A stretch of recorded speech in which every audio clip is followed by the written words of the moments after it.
Bangladesh cricket board বিসিবির সভাপতি একের পর এক চমক দিয়ে যাচ্ছে। কিছুদিন আগে আপনাদেরকে 8 দলের একটি টুর্নামেন্টের কথা বলেছিলাম।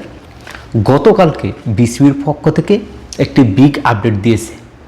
বয়কট টি-20 ওয়ার্ল্ড কাপ, আইসিসি টি-20 ওয়ার্ল্ড কাপের আমাদের প্রয়োজন নাই, তার বিপরীতে নতুন একটি টুর্নামেন্ট চালু করতে যাচ্ছে বাংলাদেশ ক্রিকেট বোর্ড, যেই টুর্নামেন্টটির নাম দিয়েছে অদম্য টি-20 কাপ। আমি আবারও বলছি, টুর্নামেন্টটির নাম হচ্ছে অদম্য টি-20 কাপ 2026 এবং এই টুর্নামেন্টে 3টি দল অংশগ্রহণ করবে।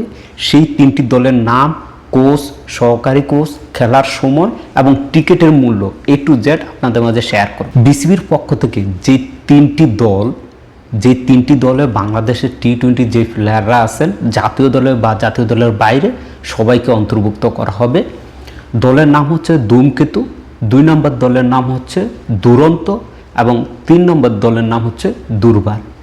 এই যে 3টি নাম, এইগুলোর নামগুলো আপনারা অনেকেই মুখস্থ, কেননা বাংলাদেশে এই ডোমেস্টিক লেভেলের যতগুলো খেলা হয় সবগুলোতে কিন্তু এই নামগুলোই বেশিরভাগ থাকে।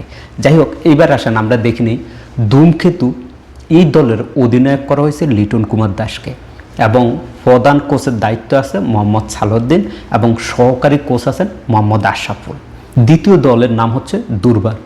এই দলের অধিনায়ক করা হয়েছে নাজমুল হোসেন শান্তকে এবং এই দলের প্রধান কোচের ভূমিকায় দেখা যাবে মিজানুর রহমান ভাইকে এবং সহকারী কোচ হিসাবে থাকবেন তুষার ইমরান। 3 নম্বর দলের নাম হচ্ছে দুরন্ত।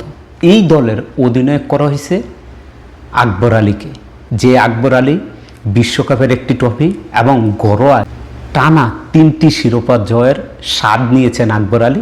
এই আকবর আলী আছেন দুরন্ত দলের অধিনায়ক এবং সেই দলের প্রধান কোচ হিসাবে আছেন হান্নান সরকার এবং তার সাথে সহকারী কোচ আছেন রাজিন সালে।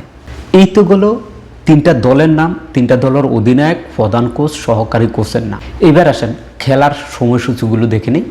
5ই ফেব্রুয়ারি, 6ই ফেব্রুয়ারি এবং 7ই ফেব্রুয়ারি এই 3 দিনে 3টি ম্যাচ হবে। সেই সাথে 9ই ফেব্রুয়ারি হচ্ছে ফাইনাল ম্যাচ।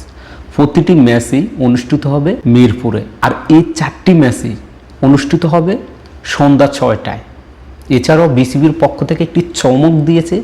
এই যে টুর্নামেন্টের 4টি ম্যাচের দিনই বিকাল 4টায় অনুষ্ঠিত হবে সাংস্কৃতিক অনুষ্ঠান, যে অনুষ্ঠানটি চলবে 5:30 নাগাদ এবং আধা ঘন্টা বিরতি পরে 6টা থেকে খেলা শুরু হবে। এখন পর্যন্ত বিসিবির পক্ষ থেকে এই আপডেটটি পেয়েছি। এরপরে এই 3 দলে কোন কোন খেলোয়াড়রা আছেন এবং কে কার বিপক্ষে 5 তারিখ, 6 তারিখ, 7 তারিখে খেলবে সেই বিষয়ে আপডেট আসলে অবশ্যই আপনাদেরকে জানিয়ে দেব। খেলাধুলার সকল আপডেট পেতে চোখ রাখুন এসপ্লে।